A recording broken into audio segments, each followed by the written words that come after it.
Assalomu alaykum. Bugun dasturimizda Kuba prezidenti AQShga qarshilik ko'rsatishga tayyorligini e'lon qildi. Men sof vijdon bilan Eronda davom etayotgan urushni qo'llab-quvvatlay olmayman. AQShning yuqori lavozimli rahbari ishdan ketdi. Eron Ali Larijoniy uchun qasos olishni boshladi. Isroil markaziga ballistik raketalar yog'dirdi. AQSh harbiy amaldorlari Trampga urushni tugatish bo'yicha variantlar berdi. Endi esa batafsil. Rossiyadagi hamyurtlarimiz diqqatiga. Rossiyada ishlab hujjatlar borasida qiynalmoqdamisiz? Biz sizga barcha rasmiy hujjatlarni taxlashda yordam beramiz. Registratsiya, продление, уведомление, трудовой договор va Turkmaniston fuqarolari uchun 1 yillik ishchi vizasi. Hammasi qonuniy, ishonchli va muhimi tezkor. Murojaat uchun hoziroq ekrandagi raqamlarga qo'ng'iroq qiling. Kuba prezidenti AQShga qarshilik ko'rsatishga tayyorligini e'lon qildi. AQShning Kuba ustidan nazoratni qo'lga olishga bo'lgan har qanday urinishi yengib bo'lmas qarshilik bilan kutib olinadi. Bu haqda Kuba prezidenti Miguel Díaz-Canelga tayanib CNN xabar berdi. Díaz-Canelning aytishicha, AQSh prezidentlari 60 yildan ortiq vaqt davomida Kubani izolyatsiya qilishga urindi.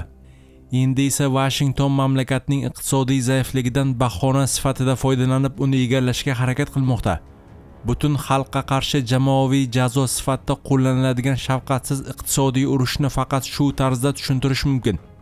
Eng yomon ssenariy qarshisida Kuba bir necha narsaga aniq ishonadi. Har qanday tashqi agressor yengib bo'lmas qarshilikka duch keladi, dedi u. AQSh prezidenti Donald Tramp bir necha bor Kubani egallab olish bilan tahdid qilgan. 16-mart kuni Tramp orol bilan xohlagan narsasini qila olishini ta'kidladi. AQSh davlat kotibi Marco Rubio ham keskin bayonot berib, Kubaga yangi rahbarlar kerakligini da'vo qildi. Ularning iqtisodiyoti ishlamayapti. Ular juda qiyin ahvolda. Rahbarlar esa buni qanday o'nglashni bilmaydi. Shuning uchun ular yangi rahbarlarni ishga olish kerak, degan u. 2026-yil boshida AQSh Kubaga neft yetkazib berishni deyarli to'xtatdi. Natijada mamlakat iqtisodiyoti jiddiy zarba oldi.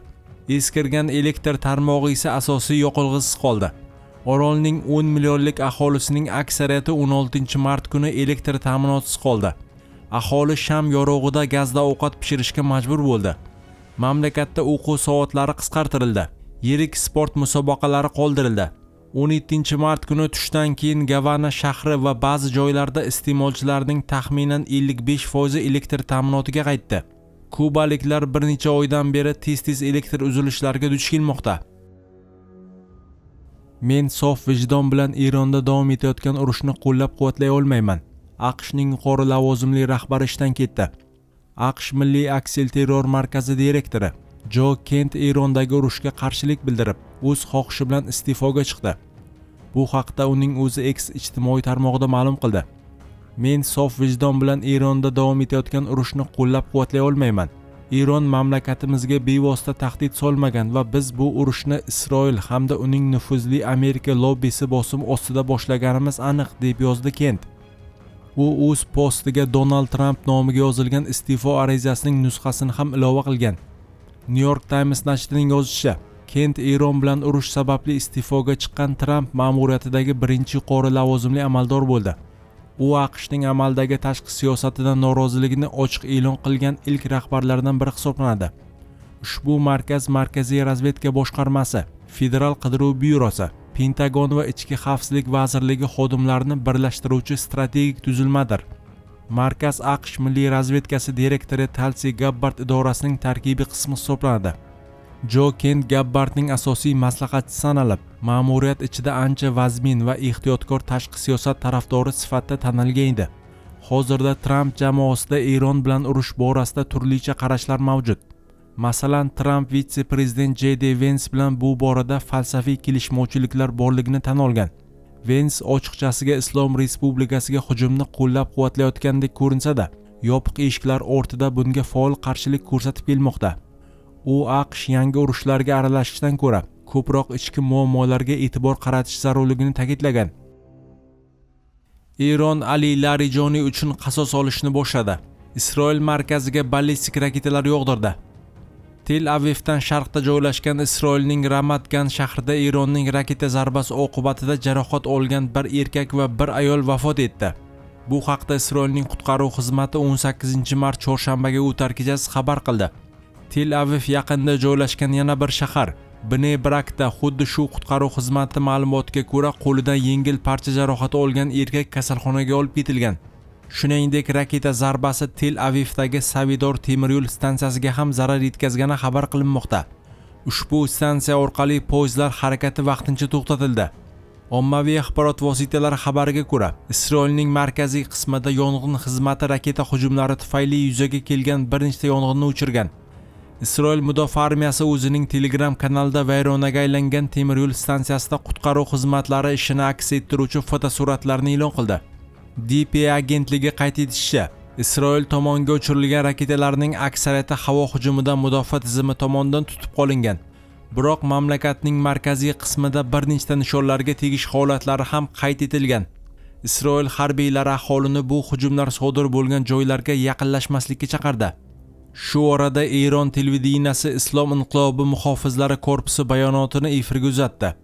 Unda Eron Tel Aviv yaqinidagi hududlarga Xurramshahr 4 ballistik raketalari va uzoq masofali Qodir raketalar yordamida hujum qilgani aytilgan.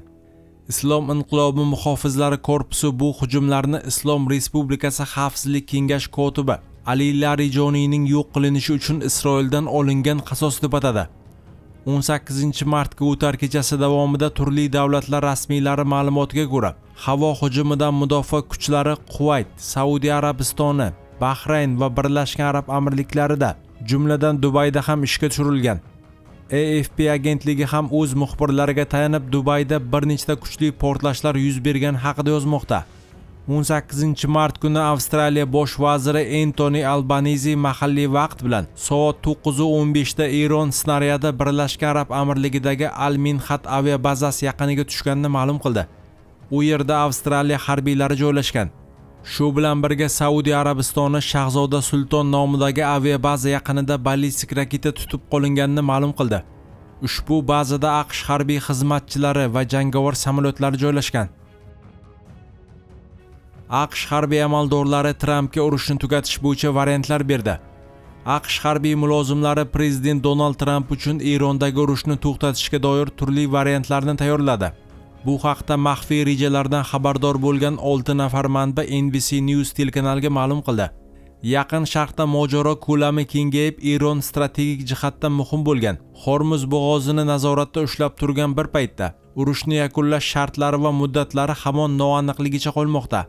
Trampning maslahatchilari va ittifoqchilari bu borada turli qarashlarga ega. Jumladan urushni tugatishni istayotganlar global iqtisodiy beqarorlikdan xavotirda. Boshqa maslahatchilar esa asosiy e'tiborni mintaqada Eron ta'sirini butkul kamaytirishga qaratgan. Manbalardan biriga ko'ra, urush davomiyligi bo'yicha muddatlar har kuni o'zgarishi mumkin. Harbiy amaldorlar urushdan chiqish variantlarini kundalik harbiy rejalarga kiritgan. Unda agar AQSh Eronga bosimni kuchaytirmoqchi bo'lsa, vaziyatni keskinlashtirish ssenariylari ham nazarda tutilgan. Oq uy matbuot kotibi Keron Levitning ta'kidlashicha, Tramp va Pentagon harbiy maqsadlarga to'liq erishish uchun dastlab 4 haftadan 6 haftagacha vaqt ketishini hisob-kitob qilgan.